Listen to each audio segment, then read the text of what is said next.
Hi, I'm Joan Newcomb, and today's morning musings is Wallowing in Density and Effort. I'm doing a series of daily morning musings, and I'm using posts from my blog, Adventures in Density and Effort, as inspiration. Now, I wrote these a while back, and the world has completely transformed since then. So if I encounter anything that seems out of date, I will interrupt myself and give you the most recent information. At the end, if necessary, we'll summarize the topic based on what's going on in the world today. Also, I have some special offers, so stay tuned to the very end to see what they are. Wallowing through density and effort. There's the law of attraction and the power of positive thinking, which are valid spiritual tools that many people misinterpret. One common mistake with the law of attraction is to place one's focus totally on what one desires, so that they're not energetically home to receive it. You have to put your request out and then let go of it, because holding on to it keeps it as a dream. Only in truly letting go can you allow the manifestation to come to you. With the power of positive thinking, people can be so focused on the positive that they're in denial that they have any negative feelings at all. Putting a cheery smile on one's face and ignoring uncomfortable change doesn't make them go away, and it doesn't help you create what you want. Abraham Hicks has an emotional scale that people can use to feel one's way up from despair to joy. There's some other techniques where you feel the discomfort and you really let yourself feel it, which builds to a crescendo, and then you can interrupt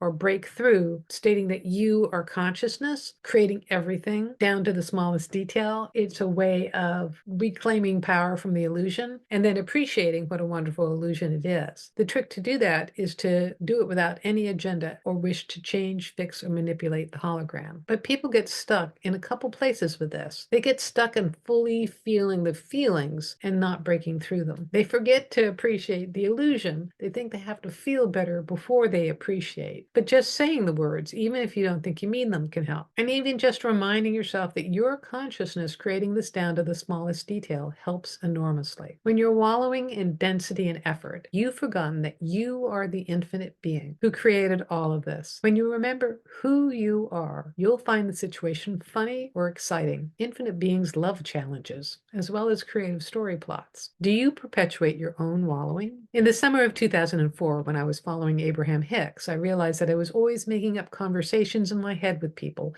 telling them how terrible my life was. There was nobody there. I was making it all up. I was telling a sob story over and over again between my ears. I was perpetuating my own misery. From then on, whenever I noticed myself start to daydream that way, I'd figuratively grab myself by the ears and change the subject. And within a couple of weeks, I found myself lifting out of a depression I hadn't realized I'd been in for years. This isn't the same as the positive thinking mistake of denying emotions. It's not making up stressful thoughts that create negative feelings. What part of you is wallowing in density and effort anyway? Certainly not your expanded self, spirit, consciousness. It's the player, the personality, or as Eckhart Tolle calls it, the pain body. It's the part that isn't you as consciousness. It's the part that believes density and effort is real and that it's helpless to do anything about it. When you identify with that part, you're letting it drive. Now, is it really mature enough to have a license? Wallowing is different than grieving and different than peeling layers of the onion or dismantling the cloud cover. There's no growth or movement when wallowing. How do you stop wallowing?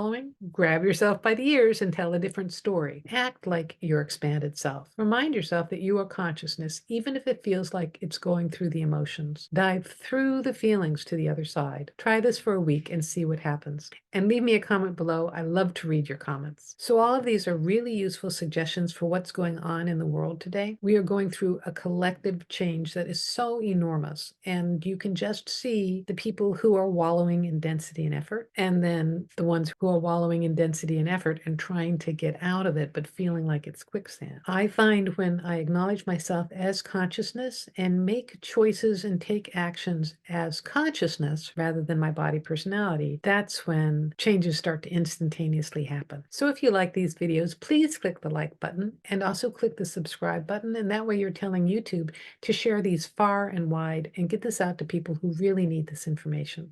And if you'd like a free consciousness technique, Click on the link below to the skybox technique. It'll give you an expanded perspective of life and also help you answer many questions. If you want to have some manifestation techniques, I have a self-study course, Manifesting Money and Miracles. You learn how to shift vibrations inside yourself, external changes that can completely transform your external reality. And if you want to know more, my website is joan-newcomb.com. There you can find out about my individual sessions where I take a look at the essence of who you are and what's going on in your life today. And I can answer any questions that you might have, whether it's about relationships, whether it's about your job, whether it's about any changes that you want to make. And I also talk to dead people, and it's all recorded just for you. And if you want to know how to do this for yourself, Manifesting Money and Miracles is a great preparation for my coaching program where I work with you one-on-one and give you specifically chosen consciousness techniques so that you can transform your life. And you can find it at my website, joan-newcomb.com, and I'll see you tomorrow in another Morning Musings.